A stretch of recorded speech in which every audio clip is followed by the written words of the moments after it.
Halo semuanya, selamat datang di channel 100 Alur Cerita. Pada kesempatan kali ini, kita akan membahas Machine Guard Part 10. Buat yang belum join membership, mari kita join dan menjadi bagian dari 100 membership bersama dengan yang lainnya. Keuntungan dari membership ini, kalian bisa nonton video duluan dan bahkan mendapatkan akses ke beberapa video eksklusif. Jadi jangan lupa untuk segera join membership dan menjadi bagian dari 100 membership. Dan tanpa basa-basi lagi, mari kita langsung ke alur ceritanya. Cerita dimulai dengan monster kura-kura berkepala 3 yang mengerikan, dan monster ini memiliki kekuatan yang melampaui manusia di dunia. Dijelaskan bahwa Dragon Turtle adalah salah satu dari 5 beast, selain dari Garuda, Imugi, White Tiger, dan juga Flame Killer. Kelima beast ini adalah monster spirit beast yang memiliki kekuatan di luar nalar. Dragon Turtle sendiri adalah spiritual beast yang memiliki kepala naga dan juga cangkang kura-kura, dan Dragon Turtle sering disembah oleh para pedagang yang berdoa untuk kekayaan. Tapi sifat asli dari Dragon Turtle jauh dari harapan tersebut, karena Dragon Turtle adalah makhluk yang sangat mengerikan. Sehingga orang-orang yang melihat Dragon Turtle mungkin akan merasakan ketakutan hingga akhir hayatnya. Moyong yang berada di aliansi Murim pun berkata bahwa sekte Moyong yang ia pimpin sekarang dulu berasal dari dinasti Yan yang telah runtuh berantakan. Moyong menjelaskan bahwa saat dinasti Yan masih ada, Dragon Turtle pernah muncul dan langsung menghancurkan 5 kota menjadi abu dalam sekejap, sekaligus menghabisi puluhan ribu orang dengan mudah. Pada saat itu banyak orang yang dikerahkan untuk menyerang Dragon Turtle, namun semua yang dikerahkan tetap kesulitan, sehingga Dragon Turtle hanya bisa dikalahkan pada detik-detik terakhir. Di tengah pertemuan aliansi Murim, di sana Moyong menjelaskan bahwa Dragon Turtle ini dijuluki sebagai bencana bukan tanpa alasan. Jadi sekarang mereka tak boleh menawarkan bantuan ceroboh mengingat situasi yang sedang terjadi sekarang. Si biksu tua yang berada di sana pun mulai berdoa. Ia berkata bahwa meskipun begitu, mereka tetap tak bisa menutup mata saat melihat Ice Palace yang mungkin akan musnah sepenuhnya, karena hal itu pasti akan membuat pandangan orang pada aliansi Murim menjadi buruk. Moyong mencoba untuk mengatakan sesuatu kembali, namun sekarang ada orang yang berkata bahwa dirinya setuju dengan apa yang dikatakan oleh si biksu tua. Ternyata orang itu adalah Jae Kyung yang berasal dari sekte Zongna, dan ia berkata bahwa aliansi menjunjung tinggi keadilan dan kebenaran. Jadi jika mereka tidak membantu Ice Palace, maka sama saja mereka mengkhianati prinsip tersebut. Moyong yang mendengar hal itu pun terdiam, dan ia mulai memikirkan tentang situasi yang terjadi pada saat ini. Hong sendiri di sana berkata bahwa mereka mungkin memang menjunjung tinggi keadilan, namun sekarang faksi Blade God dan faksi Unorthodox masih tetap kuat, dan bahkan kultus demonik menjadi semakin kuat dari hari ke hari. Sehingga Hong pun berkata bahwa jika aliansi Murim mengalami penurunan kekuatan lagi, maka tidak akan ada lagi yang menjaga keadilan di Jianghu. Jae Kyung pun berkata bahwa mereka harus memberi bantuan tanpa menderita kerugian. Namun Hong berkata jika itu tidak mungkin, karena monster itu pernah menghancurkan 5 kota menjadi abu sehingga sangat berbahaya. Ketua aliansi Murim sendiri di sana hanya bisa terdiam, dan ia terus mendengarkan perdebatan yang dilakukan oleh para ketua sekte di hadapannya. Ketua aliansi Murim di sana berpikir bahwa kedua sisi memiliki argumen masing-masing untuk mensejahterakan aliansi Murim, dan mereka memiliki alasan dan pendiriannya sendiri. Meski begitu sekarang ia bingung karena dokumen di hadapannya menyebutkan jika Dragon Turtle bisa lepas karena bom yang diperoleh dari Jianghu. Tiba-tiba ketua aliansi Murim pun sekarang sedikit terkejut ketika ia melihat seseorang yang berada di hadapan dirinya. Di sana ia memperhatikan orang yang bernama Kang Soah, yang dimana ia merupakan putra keduanya, dan ia pun berpikir bahwa sepertinya Kang Soah juga mencurigai sesuatu dari dokumen tersebut. Ketua aliansi Murim terus memperhatikannya. Ia berkata bahwa Kang Soah cukup hebat karena bakat yang ia miliki menyaingi putra sulungnya. Meski begitu, Kang Soah ini memiliki mata yang tajam dan penuh dengan dendam. Dan dulu Kang Soah pernah berkata bahwa dirinya akan memberantas faksi Unorthodox dan juga kultus demonik. Karena dendamnya yang sangat besar, ketua aliansi Murim pun berpikir bahwa ambisi dari Kang Soah terlalu besar sehingga ia menjauhkannya dari pewarisan kekuasaan. Tapi ketua aliansi tahu bahwa sekarang Yun Buso berada dalam keadaan buruk. Sekarang tubuhnya sering bergetar karena merasakan takut yang luar biasa. Keadaan Yun Buso sekarang benar-benar menyedihkan, dan ia terus-terusan berkata bahwa Yuwon adalah monster yang sangat mengerikan. Ketua aliansi berpikir bahwa Yun Buso memang telah kembali 15 hari yang lalu, tapi semangatnya telah hancur, sehingga ia pun membawa Kang Soah sebagai tes untuk memberinya peluang menjadi pewaris. Kang Soah pun mengepalkan tangannya. Ia berkata pada semua orang yang ada di sana bahwa sekarang dirinya ingin mengajukan sebuah permohonan. Kang Soah di sana mengatakan bahwa sekarang ia ingin bertanya pada utusan dari Ice Palace Laut Utara. Jadi ia bertanya tentang apakah boleh ia memanggil dirinya ke dalam pertemuan tersebut. Moyong yang mendengar hal itu sedikit bingung dan ia berkata bahwa keputusan mereka sekarang masihlah belum ada. Kang Soah pun tersenyum tipis dan ia berkata bahwa itu akan berkaitan dengan masalah kritis mereka sekarang dan nanti mungkin mereka bisa memutuskan untuk mengirim bantuan atau tidak. Deden yang merupakan perwakilan dari Ice Palace Laut Utara pun mulai masuk ke dalam ruang rapat para anggota aliansi murim tersebut. Deden memperhatikan mereka semua dan ia bertanya dalam hati tentang apakah mereka ini masih belum membuat keputusan. Kang Soah pun menunjuk dokumen yang dibawa Deden. Di sana ia bertanya tentang isi surat itu yang menyatakan bahwa barir es rusak untuk mencari Divine Relic yang hilang. Kang Soah di sana bertanya tentang apakah Ice Palace Laut Utara ini tidak tahu bahwa Dragon Turtle masihlah hidup. Deden pun berpikir bahwa meskipun situasi mendesak, mereka belum membuat keputusan. Jadi sekarang ia pun menjawab bahwa awalnya Ice Palace menganggap jika Dragon Turtle telah mati karena ia sudah disegel dalam barir es selama ratusan tahun. Kang Soah pun mengatakan bahwa itu adalah bagian yang tidak penting. Deden yang mendengar hal itu menatap tajam dan ia berpikir bahwa keadaan sekarang terasa seperti dirinya sedang diinterogasi oleh aliansi murim. Kang Soah pun berkata bahwa dokumen itu mengatakan bahwa bencana itu bisa terjadi karena bom yang diperoleh dari Jianghu. Kang Soah mengatakan bahwa Ice Palace Laut Utara memberitahu bahwa bomnya didapat dari Jianghu dan bom itu memiliki ledakan yang sangat kuat hingga bisa menghancurkan barir es. Deden hanya bisa berkata jika itu adalah benar. Lalu Kang Soah menjelaskan bahwa bom dengan skala besar seperti itu seharusnya setara dengan Thunderstruck yang dimiliki oleh Kaisar. Dan item seperti itu sangatlah dilarang di luar kekaisaran karena bahkan aliansi murim yang dekat dengan kekaisaran pun dilarang menggunakan bom tersebut. Para pahlawan murim yang mendengar hal itu pun terkejut karena sekarang mereka baru sadar dengan apa yang dikatakan oleh Kang Soah. Ketua aliansi murim pun mulai berpikir bahwa ternyata hal yang membuat ia bimbang adalah hal tersebut. Karena sekarang ia ingat bahwa Bledga juga pernah memasang bom besar saat perang besar sebelumnya. Deden mulai terdiam karena sekarang ia harus menjelaskan semua hal yang terjadi pada mereka semua. Terlihat ia menghela nafas dengan berat dan ia pun berkata bahwa masalah tersebut melibatkan internal dalam istana mereka. Awalnya Deden ingin memberitahu hal itu nanti, tapi sepertinya keadaan memaksa ia harus mengatakannya. Sambil menggenggam tangannya, Deden pun berkata bahwa ia memperoleh bom itu dari kelompok misterius yang ada di Jianghu. Kang Soah yang mendengar hal itu sedikit bingung karena Deden mengatakan bahwa Lord Ice Palace juga tidak mengetahui identitas asli dari kelompok misterius tersebut. Deden menjelaskan bahwa kelompok misterius itu dilaporkan sebagai sekte bela diri Jianghu oleh elder ketiga di Ice Palace dan karena bom dilarang, jadi mereka pun tak bisa mengungkapkan identitasnya kecuali sedang darurat. Kang Soah menatap tajam. Ia berkata bahwa dirinya tidak percaya karena elder ketiga dari Ice Palace tidak mengungkapkan identitas dari kelompok tersebut. Deden menghela nafas kembali. Ia berkata bahwa orang mati tidak bisa berbicara apapun dan ia mengatakan bahwa Palace Lord, elder ketiga dan kelompok misterius itu telah tewas di dalam barir es yang menahan Dragon Turtle. Ketua aliansi dan semua pahlawan aliansi murim yang ada di sana kaget bukan main karena mereka terkejut dengan apa yang dikatakan oleh Deden barusan. Ketua aliansi murim pun mulai berpikir bahwa ternyata hal itulah yang membuat segel mereka berasal dari Vice Lord dan sekarang ia pun mengatakan bahwa itu adalah berita yang tragis. Ketua aliansi pun berkata bahwa ia sangat berduka atas kematian Palace Lord mereka. Namun Deden mengatakan bahwa kematian Palace Lord bukanlah sebuah kecelakaan. Ketua aliansi murim yang mendengar hal itu bingung dan ia bertanya tentang apa maksud dari perkataan Deden itu. Deden pun bersiap untuk mengeluarkan sesuatu dari bajunya sekarang. Di sana ia mengeluarkan sebuah kain sehingga membuat Kang Soah semakin bingung dengan hal apa itu sebenarnya.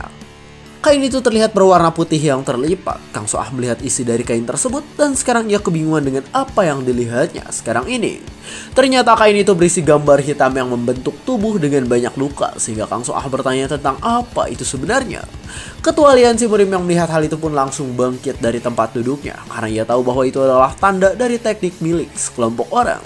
Deden pun menjelaskan bahwa itu adalah hasil gosokan dari luka satu-satunya orang yang selamat atas insiden yang telah terjadi di Ice Palace. Ketua aliansi murim di sana mengerutkan dahinya karena kesal dan ia berpikir bahwa tanda itu adalah tanda dari serangan yang dilakukan oleh Blade God Six Martial. Baekhyun sendiri sekarang membuka pakaiannya dan sekarang tubuhnya dipenuhi oleh bekas luka yang sebelumnya telah ia dapatkan. Yuwon dan Great Guardian langsung memperhatikan tubuh Baekhyun tersebut dan mereka berpikir tentang luka milik Baekhyun itu. Baekhyun menggunakan pakaiannya kembali dan ia bertanya tentang apakah mereka mengenali teknik yang telah membuat banyak bekas luka di tubuhnya tersebut. Creed Guardian di sana mengatakan bahwa luka itu disebabkan oleh Extreme Blade Art, yang dimana teknik tersebut berasal dari Blade God Six Martial. Baekhyun yang mendengar hal itu terkejut. Di sana ia berpikir bahwa Blade God Six Martial adalah kekuatan yang baru saja naik dan dibicarakan semua orang. Jadi ia tidak menyangka karena teknik yang hampir menghabisinya adalah milik Blade God Six Martial. Yewon di sana menatap dengan kesal dan ia mulai berpikir bahwa ternyata Blade God ini sudah memperluas jangkauannya hingga ke Laut Utara. Yewon bertanya tentang apakah Elder ketiga yang mengenalkan Blade God ke Palace Lord. Baekhyun pun berkata bahwa itu benar, karena sebelumnya Blade God memiliki bahan peledak untuk membantu Ice Palace. Dijelaskan bahwa di Ice Palace Laut Utara ada sebuah Divine Relic yang tersimpan, dan relic itu melambangkan Ice Palace yang diteruskan dari generasi ke generasi. Namun saat pertempuran melawan Dragon Turtle berabad-abad yang lalu, Palace Lord dulu tewas bersama dengan monster tersebut dan relic itu pun terkubur di gua es bawah tanah. Baekhyun pun berkata bahwa setelah kejadian yang sudah sangat lama itu, mereka pun berpikir bahwa Dragon Turtle mungkin sudah tiada karena membeku dalam es yang sangat lama. Palace Lord pun akhirnya pergi bersama dengan Elder ketiga dan keempat untuk mencari relik menggunakan bahan peledak yang telah mereka dapatkan dari Blade God. Saat itu anggota Blade God bersikeras untuk ikut turun, dan karena Elder ketiga menjamin identitas mereka, pasukan Palace Lord pun tidak mencurigai motif dari anggota Blade God. Saat turun ke gua bawah tanah, mereka pun menemukan tubuh besar dari Dragon Turtle yang membeku. Dan dengan wajah kesal, Baekhyun berkata bahwa ketika itu insiden pun terjadi, di mana Blade God Six Martial mulai menunjukkan sifat asli mereka. Baekhyun ingat bahwa dulu dirinya kaget karena anggota Blade God Six Martial tiba-tiba menyerang pasukan Ice Palace. Meskipun begitu, pasukan Ice Palace masih bisa melawan karena mereka dikenal sebagai penguasa luar Jianghu, sehingga bisa tenang melawan serangan mendadak tersebut. Baekhyun tiba-tiba menggenggam tangannya dengan kencang dan ia berkata bahwa saat itu ada pengkhianat di antara mereka. Ternyata pengkhianat di antara mereka adalah Elder ketiga yang dianggap sebagai sekutu, dan Elder ketiga menyerang Palace Lord dari belakang menggunakan senjatanya. Baekhyun yang mengingat kejadian itu pun hanya bisa terdiam kesal karena ia masih ingat dengan kelakuan yang dilakukan oleh Elder ketiga dari Ice Palace. Setelah serangan bokongan itu, Ice Palace pun menjadi kewalahan karena pasukan Blade God menjadi lebih beringas dan menyerang Lord mereka secara terus-menerus. Baekhyun saat itu tetap mencoba memberikan perlawanan bersama dengan pasukan sisanya, tapi mereka tetap kesulitan karena musuh terlalu kuat sehingga mereka tidak bisa bertahan lama. Mata Baekhyun pun mulai menjadi kosong dan ia berpikir bahwa mungkin itu adalah hari terakhirnya di dunia. Semua orang yang berasal dari Ice Palace sudah meninggalkan dunia dan hanya tersisa dirinya saja yang mengalami luka sangat parah. Saat ia akan menyerah dengan keadaan, tiba-tiba terjadi sebuah ledakan dan hal itu mungkin bisa terjadi karena bom yang dibawa oleh Blade God. Terlihat saat itu Dragon Turtle berhasil menghancurkan barrier es dan ia tak menyangka karena monster yang telah membeku ratusan tahun itu masih hidup dengan kekuatan yang luar biasa. Setelah hal itu, Dragon Turtle mulai mengamuk dengan ganas dan hal itu membuat pasukan Blade God mencoba untuk mengalahkan Dragon Turtle tersebut. Namun itu semua percuma karena teknik yang mereka miliki tidak mempan dan bahkan mereka ini malah tewas karena petir yang dikeluarkan oleh Dragon Turtle. Namun di antara para ahli bela diri itu ada seseorang yang mengenakan topeng besi dan dia menggunakan seni bela diri yang sangat luar biasa sehingga mungkin bisa melawan Palace Lord 1 lawan 1. Tapi meski begitu ia tetap kesulitan melawan Dragon Turtle karena Dragon Turtle ini adalah monster sejati yang dijuluki bencana bukan tanpa alasan. Saat semua orang sedang fokus pada Dragon Turtle, Baekhyun pun melarikan diri dengan cepat tanpa menoleh ke belakang sedikit pun.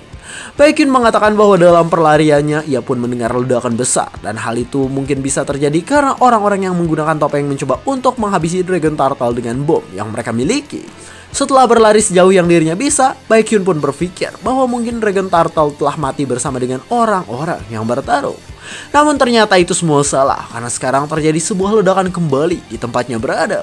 Sebuah retakan terjadi dengan kuat di sebelah Baekhyun dan terlihat sosok monster mengerikan datang hingga memberikan kengerian yang sangat luar biasa. Baekhyun saat itu hanya bisa menatap ketakutan dan dia merasa tidak percaya dengan yang dilihatnya. Salah satu kepala dari Dragon Turtle menemukan Baekhyun dan hal itu membuat Baekhyun terdiam di tempat karena instingnya berteriak bahwa tidak ada jalan keluar dari monster yang ada di hadapannya tersebut. Monster itu pun bersiap untuk menyerbu dan melahap Baekhyun yang sudah berlari dengan susah payah. Saat Baekhyun sudah pasrah, seseorang pun muncul dan menusuk kedua bola mata milik Dragon Turtle yang tadi akan menyerangnya. Yewon yang mendengar cerita tersebut pun hanya bisa kaget karena ia tahu bahwa yang menyelamatkan Baekhyun mungkin adalah seseorang yang ia ketahui. Baekhyun pun mengatakan bahwa orang yang menyelamatkannya adalah pria bertopeng yang memiliki seni bela diri luar biasa. Meski begitu, Baekhyun awalnya tetap berpikir jika orang itu adalah salah satu dari anggota Blade God Six Martial. Orang itu pun terdesak mundur karena Dragon Turtle yang ada di hadapannya. Sambil menatap Baekhyun yang terluka parah, orang bertopeng itu pun memberitahu agar Baekhyun mencari bantuan supaya Dragon Turtle tidak jatuh ke tangan Blade God Six Martial. Karena hal itu, Baekhyun pun yakin kalau ia bukan musuh. Ia pun menyarankan mereka untuk kabur bersama. Namun si pria bertopeng berkata bahwa ia harus mencegah Dragon Turtle keluar lebih jauh. Setelah hal itu, Baekhyun pun menjelaskan bahwa pria itu akhirnya memberikan pelakat sambil berkata untuk mencari Lord dari kultus demoni. Dan setelah itu, sang pria juga masuk kembali ke tengah pertarungan melawan Dragon Turtle. Great Guardian di sana menatap tajam dan dia masih tidak tahu dengan siapa itu pria bertopeng besi. Baekhyun pun berkata bahwa si pria bertopeng memberitahu bahwa pelakat itu milik dirinya. Tapi tetap saja Baekhyun tidak tahu identitas dari pria bertopeng sebelumnya. Tiba-tiba saja di sana ada seseorang yang bergerak ke arah Baekhyun. Baekhyun pun langsung terkejut karena sekarang tubuhnya dipegang setelah ia menceritakan semua hal yang telah dialaminya. Ternyata itu adalah Great Guardian. Ia bertanya tentang apakah Baekhyun ingat gerakan dari si topeng besi. Namun Baekhyun berkata bahwa tekniknya sangat rumit untuk ditiru oleh dirinya. Great Guardian pun berkata bahwa gerakan apa saja tidak masalah dan bahkan jika itu kasar sekalipun tak mengapa karena sekarang Baekhyun bisa menunjukkan gerakan apapun yang diingatnya. Great Guardian melirik ke arah Yuwon yang merupakan Lord Kultus Demoni dan Yuwon langsung setuju dengan perkataan dari Great Guardian. Great Guardian pun mengeluarkan senjata yang sedari tadi disarungkan. Di sana ia memberikan senjata itu pada Baekhyun sehingga Baekhyun pun memperhatikannya dengan cukup tajam. Baekhyun pun bersiap dengan senjata tersebut. Ia berkata bahwa dirinya tak terlalu mengingat gerakan dari pria bertopeng. Jadi ia mengatakan agar mereka tidak terlalu berharap. Baekhyun mencoba untuk mengingat kembali gerakan si pria bertopeng yang digunakan ketika melawan Dragon Turtle sebelumnya. Terlihat ia merasa bingung karena gerakan dari si pria bertopeng sangatlah kompleks sehingga bisa menghasilkan gerakan yang sangat luar biasa. Meski begitu, Baekhyun langsung bersiap dengan senjatanya dan dia pun berpikir bahwa ia akan mencoba gerakan tersebut sebisa dirinya. Baekhyun langsung mengambil nafas layaknya Tanjidor yang akan menggunakan pernafasan matahari. Terlihat ia pun mulai menggerakkan senjatanya dan dia berkata bahwa gerakan dari pria bertopeng itu dilakukan seperti itu. Namun di sana Baekhyun malah terlihat seperti ngoprek pedang sehingga Haewon pun berkata bahwa Baekhyun ini sepertinya sedang bercanda. Namun Great Guardian dan Yuwon langsung terkejut karena mereka tahu bahwa itu adalah gerakan dari Heavenly Demon Sword Art milik mereka. Great Guardian terlihat senang meskipun menggunakan topeng dan dia berkata bahwa itu tidak diragukan lagi karena pasti adalah Cheon Inji yang merupakan Lord Kultus Demonic sebelumnya. Cerita pun berganti di sebuah gunung yang bernama Sichuan Secret Bone Mountain dan terlihat tempat itu sedang diguyur oleh hujan yang sangat deras. Di tempat itu juga ada sebuah lembah yang disebut sebagai Death Valley. Terlihat di dekat lembah tersebut ada dua orang yang bertarung dengan intens sehingga mengeluarkan suara gesekan dan adu pedang satu sama lain. Salah satu senjata milik orang yang bertarung akan mengayun kencang dan mencoba untuk menyerang lawannya. Terlihat ia melakukan serangan secara berturut-turut, namun lawannya bisa menahan semua serangan itu menggunakan kekuatan yang dimilikinya. Terlihat orang itu adalah ketua sekte dari Blade God. Ia menatap dengan mata emasnya dan tersenyum kecil pada orang yang menyerangnya. Orang yang melawannya sendiri di sana menggertakkan giginya. Di sana ia merasa kesal karena ternyata serangannya tak bisa memberikan damage berarti pada ketua sekte dari Blade God. Ia pun menambahkan kekuatan lagi, namun itu semua percuma karena ketua sekte Blade God memiliki kekuatan yang di luar nalar manusia. Ternyata pertarungan mereka ini ditonton oleh beberapa orang dan orang-orang yang melihat hal itu berkata bahwa pertarungannya boleh juga karena teknik yang digunakan oleh si baju merah cukup mengesankan. Beberapa orang yang menonton itu adalah pasukan Blade God. Mereka berkata bahwa teknik si baju merah memang mengesankan dan sekarang ia menjadi mengerti mengapa faksi unorthodox sulit untuk menyelesaikan perang saudaranya. Tapi rekannya pun berkata jika itu hanyalah masalah waktu karena sekarang ketua sekte dari Blade God tidak bergerak satu langkah pun. Ketua sekte Blade God masih berdiri dengan gagah dan di sana orang itu berkata bahwa meskipun si baju merah kuat tapi ia seperti sebuah telur yang bisa dihantam oleh ketua sekte Blade God. Di sana mereka berkata jika itu adalah hal yang pasti, tapi meski begitu ia hanya tak menyangka karena si baju merah memiliki teknik seni bela diri hebat di umurnya yang masih sangat muda. Si baju merah masih mencoba untuk terus menyerang, tapi lagi-lagi sang ketua Blade God bisa menahan semua serangan itu dengan mudah. Si baju merah tak menyerah, tubuhnya sudah kelelahan namun ia tetap berusaha sekuat tenaga agar bisa mengalahkan ketua Blade God yang ada di hadapannya. Terlihat ia pun bergerak dengan lebih cepat. Ia menggunakan teknik yang lebih ringkas dan semakin kuat dari waktu ke waktu menggunakan kecepatan yang sangat luar biasa. Tapi itu semua percuma karena serangannya tidak kena. Si baju merah pun sekarang terkejut, matanya kaget dengan keadaan yang terjadi sekarang. Ternyata ketua Blade Guard bisa bergerak dengan cepat. Sekarang ia berada di belakang si baju merah dan sudah siap untuk melakukan serangan yang dirinya miliki. Sebuah serangan kuat pun langsung dilancarkan hingga menyebabkan bebatuan di sana hancur berantakan. Sedangkan si baju merah langsung mundur ke belakang. Terlihat ia berhasil mundur ke belakang dan ia langsung menggunakan Air Sword untuk menyerang ketua sekte Blade Guard meskipun sudah terdesak. Ketua sekte Blade Guard langsung bergerak cepat dan ia menahan semua Air Sword yang dikeluarkan oleh si baju merah.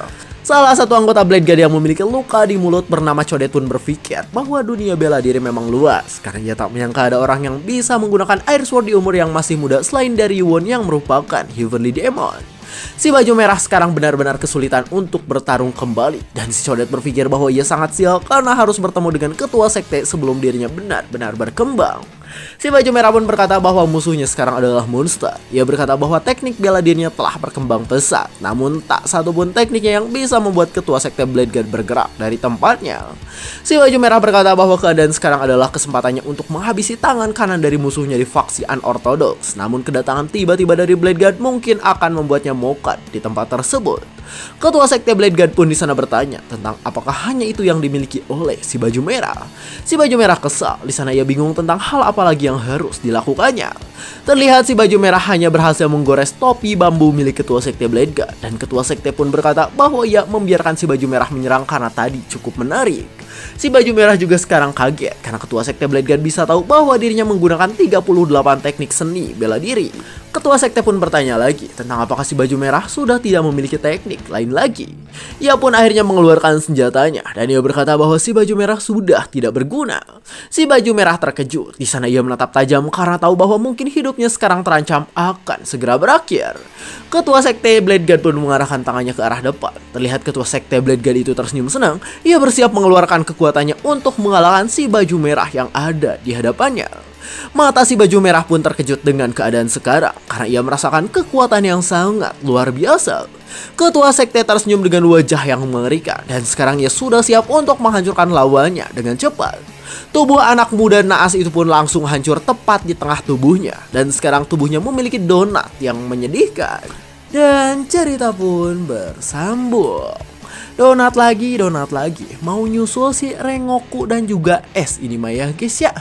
Tapi menurut kalian gimana? Apakah si baju merah dapat plot armor sehingga menjadi lebih kuat ke depannya, atau ya udah hilang aja gitu ke lembah? Coba komen di bawah, menurut kalian nasib si baju merah bakal kayak gimana? Untuk pelajaran yang bisa diambil dari cerita kali ini ialah agar kita tahu diri dan batasan. Sekiranya ngelawan musuh yang terlalu kuat atau mungkin musuhnya ada banyak, mending kita kabur. Gak usah dilawan karena pasti akan kalah. Bukan curang ataupun pengecut, tapi kita itu bijak. Dan mungkin segitu saja. Jangan lupa join membership. Saya 100 alur cerita. Terima kasih telah menonton sampai akhir, dan like, comment, subscribe, dan share-nya juga ya. Bye bye.